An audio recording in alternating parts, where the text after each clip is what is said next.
welcome to the podcast for this week. As you can tell, we are in Uluru and it is very hot, it is very windy, and there are a lot of flies. So I'm waving away because I've already just swallowed a fly as we started recording this, and I don't want to swallow another one.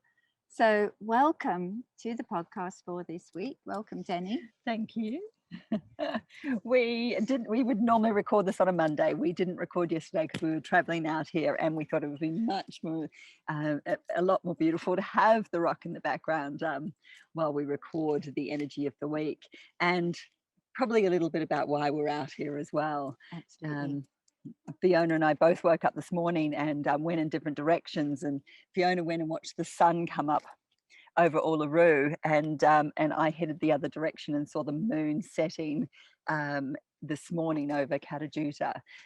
It was just extraordinary to be in the middle of the two energies, and funnily enough, as I was sitting there, that was what I was contemplating, is sitting in the center of this balance that's going on all around us, and we're sitting in this Libra full moon, which happened yesterday, and Libra is all about balance, and it was and this moment of just feeling that the balance is us between everything.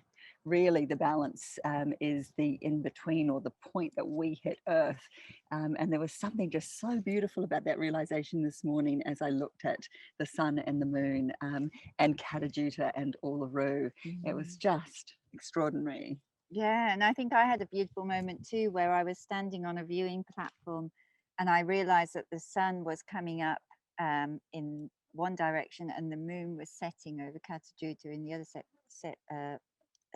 side of the where I was standing. And so I was actually literally standing in the middle of them both, as they were equally as high in the sky. And it was just that, it was that amazing moment of balance. It was beautiful. I think it was just incredibly tangible when you're standing there on the earth and you can see the balance happening in nature around you. It really does bring you into this center point, or it certainly did for me this morning. Absolutely. And it's quite unusual. This is the for the third year that the two of us have come out here together, and no matter what we choose, like, we don't really plan it around anything specific, but every single time we've come out here, it's been on the full moon. Yes, it has, amazingly the exact enough. full moon. And I just worked out when I came out the year before that, it was also on the full moon, which I hadn't really thought about until we noticed on some photographs we were looking at. So yeah, we've been here every time at the full moon, which is an amazing time to be here, actually. Yeah.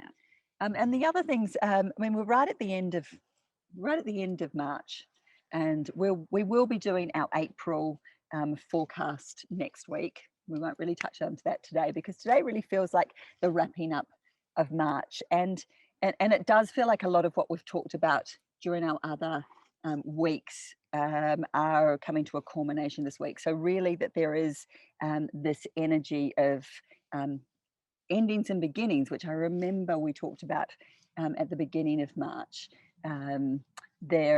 We've just had that, as I said, the full moon in Libra, but we've also, yesterday was the exact conjunction of the sun and Chiron and Venus. In fact, there was another thing that I spotted on my phone as I was sitting there this morning watching the moon, was where the planets were lined up. And if you get one of those stargazing apps, and you have the ability to point it at the sky and actually see where these massive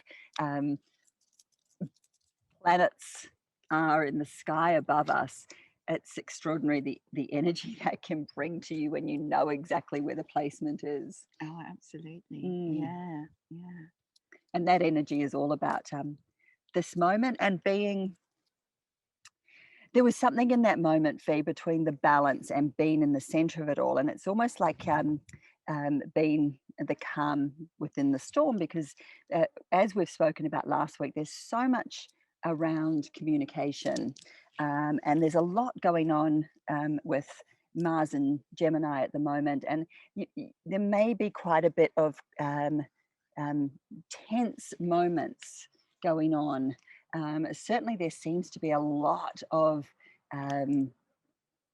tension in the air over the last week, and the ability for us to sit really strongly in who we are and be able to be very balanced in how we are assimilating what's going on around us. Yeah. As we say that, the wind picks up and it gives me that kind of feeling of, can we stay completely still and balanced while we do this, while they're everywhere around us there's all kinds of goings on. Yes, absolutely. Amazing. So I just wanted to bring in a little bit of numerology for this week and a little bit of what I've been sensing in the Akasha, particularly today as I've been sitting out here. And we're moving into week 13 of 2021. And so we're in this very strong 4 energy at the moment. But also as we move into this teen energy, we're opening up, or we're starting a 7-week cycle of being in those teen numbers. And so what we're looking at is a 7-week cycle of karma that's unfolding this week. And I think that the best way to look at this energy is look at if you think back to your teenage years and what that was all about, it was about learning and growing and evolving. And so this 7-week cycle that we're moving into is all about that. It's all about evolving, growing and expanding. And we put that into a 5-year, which is also about growth and expansion. What we can tell over the next several weeks that we'll be working with this energy is that you're going to be growing a lot, you're going to be expanding a lot. So things are going to be coming up, you're going to be learning a lot, and things are going to be taking you on that journey of expansion.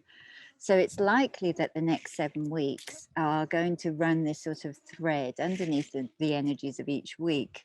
For 7 weeks, that energy is going to be sitting there as well. So you're going to be really noticing where you yourself are drawn to, maybe even being pushed into expansion in some way, and how that unfolds for you. It's going to be, I would say, over the next week, it feels like, as we move into April, and we will talk about that a little bit more, of course, next week, but it feels like there's going to be a settling of energy for a while, and then that growth and expansion is really going to take root and we're going to start to notice that. So kind of looking forward and excited about that, because growth and expansion can be a bit scary sometimes, because we know sometimes we have to go through certain things to grow and expand, but it does always mean that we're evolving. And I think the journey of evolution is the exciting journey that we're all on. So there's that piece.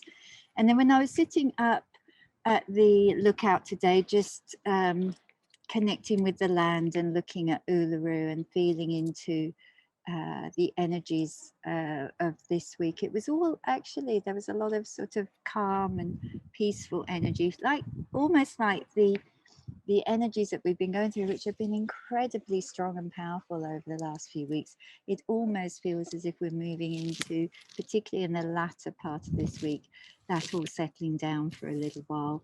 And it feels like that last part of March, first part of April is going to feel a little bit settled. And I was just shown that it's a time for breathing, it's a time for stillness, it's a time for just catching your breath and just looking after yourself, nurturing yourself and taking care of yourself. Of course, we're out here, which is a beautiful place to nurture yourself and take care of yourself. So I may be heavily influenced by that at the moment, but that was the interpretation that I was given just for this week. For those of you who do have your charts, one thing that's going on is that everything in the skies is happening at an 8 degrees. So there is also this 8 cycle that I think has come up a lot, because I think we're sitting in an 8 month. Yeah. So there is also this 8 number, and particularly important what sits at 8 degrees in the various star signs for you. And the two that are probably the most prevalent right now are Aries and Libra. And Aries is that I am place. It's all about self, and Libra is others, or partnership.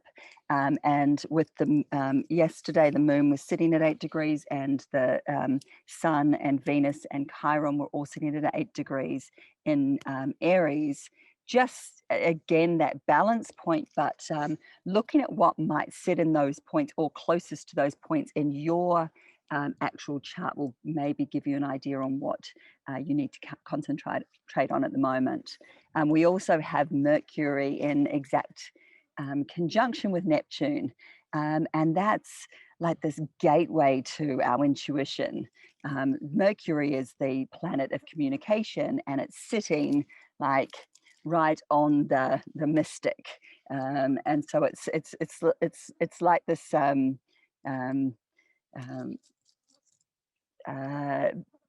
communication center to beyond that's opened up. So just listening to anything you might be getting from guides, from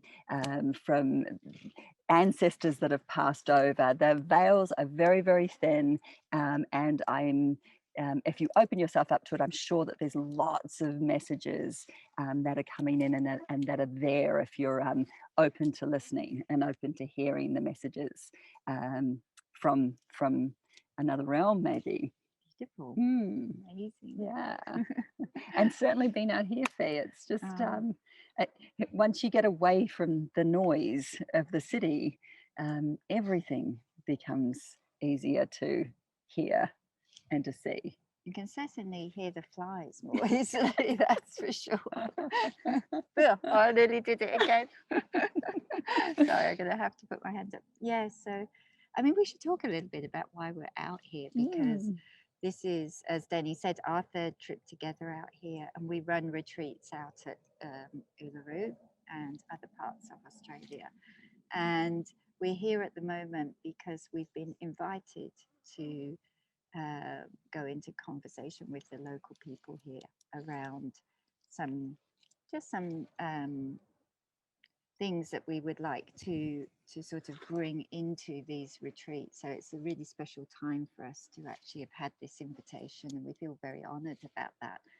And we're at the moment, we're actually putting together 2 retreats, I believe, at the moment for this year. So we're looking at one around June time, maybe, possibly, and one towards the end of the year, maybe September or October.